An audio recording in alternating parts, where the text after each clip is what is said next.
Bonjour à tous, bienvenue dans cette nouvelle vidéo. Alors cette semaine, j'ai décidé de faire une vidéo avec Guillaume en extérieur.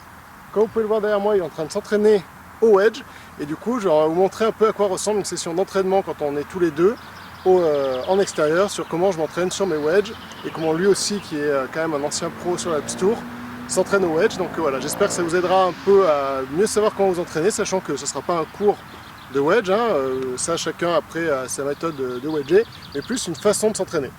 Donc on va rejoindre Guillaume et puis on va voir un peu comment il s'entraîne. En attendant, si ce n'est pas déjà fait, n'hésitez pas à vous abonner à ma chaîne, ça fait toujours très plaisir de voir que vous êtes de plus en plus nombreux à me suivre.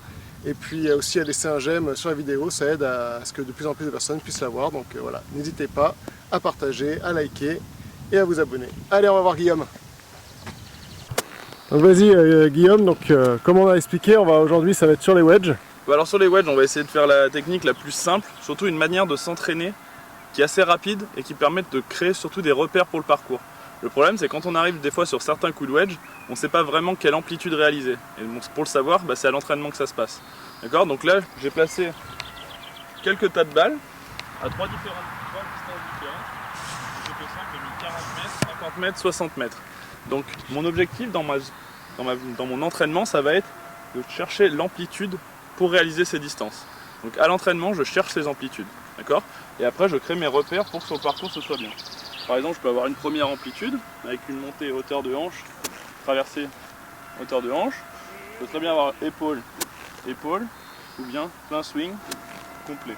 Donc ça, c'est mes amplitudes de référence. Après, rien ne m'empêche de trouver des manières différentes. Certaines personnes n'arrivent pas à trouver leur montée, donc ils vont le faire plutôt dans le finish. Des fois, ils ne s'occupent pas trop de la montée, ils vont essayer de faire plutôt un finish court, un finish médium ou un plein finish. D'accord? Okay. Et ça, c'est à vous de choisir.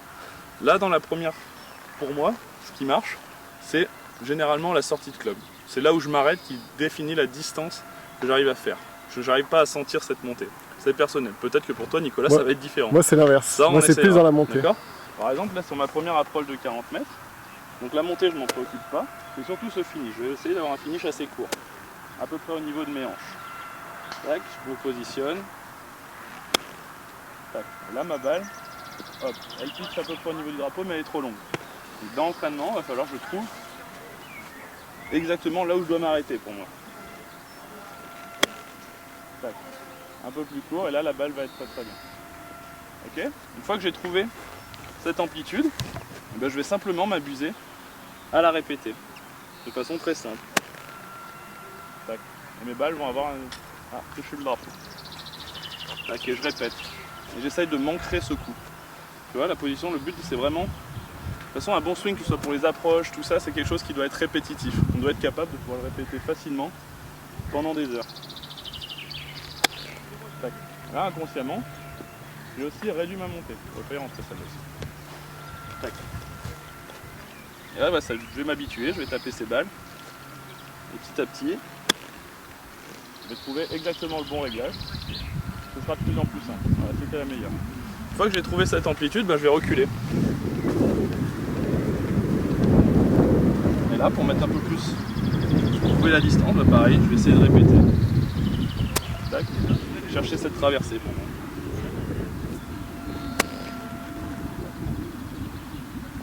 Et là, pitch au drapeau, elle était plutôt bien.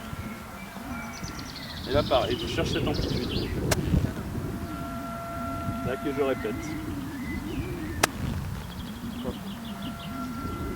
Petit à petit, ça permet d'automatiser. Aussi, une chose qui est sympa quand on fait ça, c'est que ça permet aussi de savoir à quelle distance on est à l'aise. Donc dans notre stratégie, ça va être quelque chose d'intéressant. Si par exemple je sais que mon coup de 40 mètres je ne le maîtrise pas et que je suis meilleur à 60 mètres, peut-être que sur un par 4 qui est très court, au lieu de taper mon driver, je vais peut-être taper mon bois 3 pour être plus loin. C'est un exemple, je parle de 4, ça peut être 60, 80 mètres, c'est comme on préfère. On a souvent des distances où on est à l'aise. Pareil, c'est un fer où on est à l'aise. Tout le monde a un club dont on est à l'aise. Oui. Hein, Nicolas? Okay, donc là j'arrive à 60 mètres. Donc, par rapport à ce que j'ai fait avant, je vais devoir m'adapter. Peut-être c'est un plus grand finish. Ouais, pour vous, ça peut être aussi peut-être une montée plus courte. Ça, peu importe. L'important, c'est de créer ses repères à l'entraînement. Ici, je me place. Tac, et je cherche. Et là, elle a l'air pas trop mal. Elle est un tout petit peu long, mais elle est correcte, elle est sur le game. Tac, je me place. Je cherche ses repères. Ok, une fois que je l'ai, Là, on est pas mal en distance. Mmh. Une fois que je l'ai, je le répète. Et le but c'est de s'y entraîner, Placement. Ok. Là, petit pattern de tir, je commence à automatiser. D'accord? Tu vas essayer de faire ça, Nicolas? Allez. De façon simple, je te laisse. Donc écoutez, moi, contrairement à Guillaume, donc comme lui vous a expliqué, c'était plutôt dans le finish que ça à distance, moi c'est plutôt à la montée justement. C'est un peu l'inverse. En gros là, sur un shot de 40 mètres, je sais que je vais plutôt monter théoriquement par là. On va essayer, on va voir si ça donne.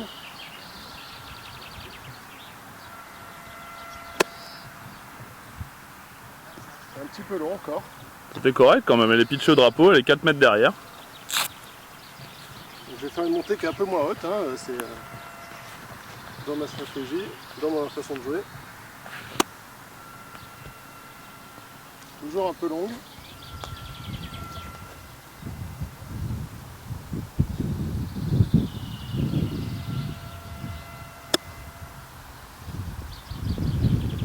Un peu mieux.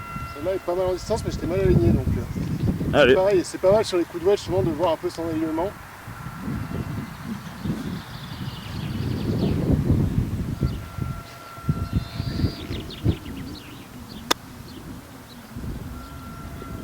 Magnifique.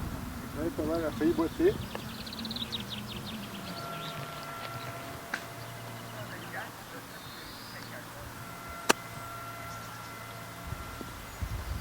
Très bien ça, au drapeau. Donc là tu commences à sentir tes amplitudes, ouais. D'accord, en faisant une petite dernière. Après là on survole, hein. Le but c'est de... Peu importe le résultat des balles, c'est surtout de montrer la manière dont on s'entraîne. Pas... Voilà, très bien. Et toujours ce côté répétitif en mettant des objectifs. Donc comme entraînement en fait, je passe à la distance suivante. Donc là on passe à 50 mètres. Donc là le but ça va être d'ancrer ta sensation sur les 50 mètres. Là on n'est pas du tout sur un entraînement technique, on est plutôt sur vraiment repérage d'amplitude.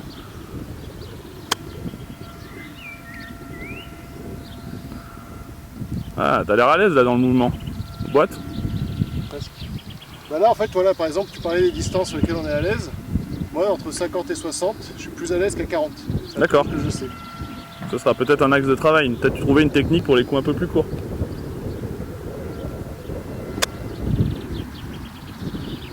Ok, pas mal. Un peu court, mais le résultat est correct.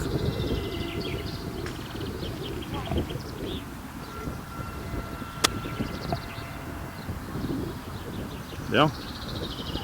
Très bien.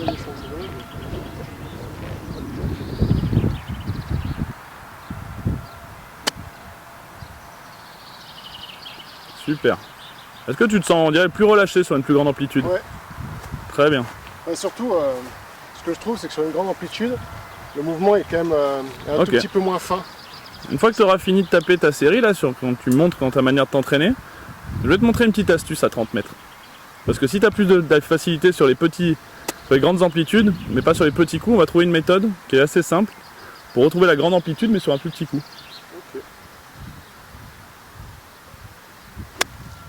Ok. Celle-là était superbe. Pof, 2 mètres du mât. Magnifique. Donc là, c'est vraiment là où tu te sens le mieux. 60 mètres, c'est ma distance préférée. Ok, très bien. Sur un coup de wedge. Hein.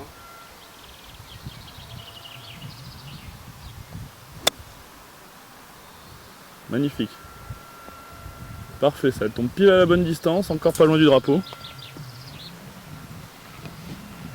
Allez, tu m'en fais une dernière.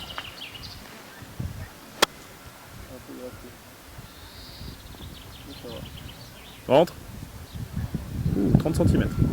Bien, allez, je vais te montrer cette petite astuce, vas-y, on avance avec toi. Toi, si tu gardes une face neutre et que tu fais une petite amplitude, ton mouvement est saccadé, d'accord? Simplement, comme tu vois, tu peux utiliser soit un wedge plus ouvert, ou bien, très simplement, tu viens ouvrir cette face de club. Ok, tu vois, tu viens juste tourner cette face de club de cette manière, légèrement plus ouverte, tu gagnes quelques degrés, et là tu vas voir, c'est que même si je fais une plus grande amplitude, avec une face plus ouverte, la balle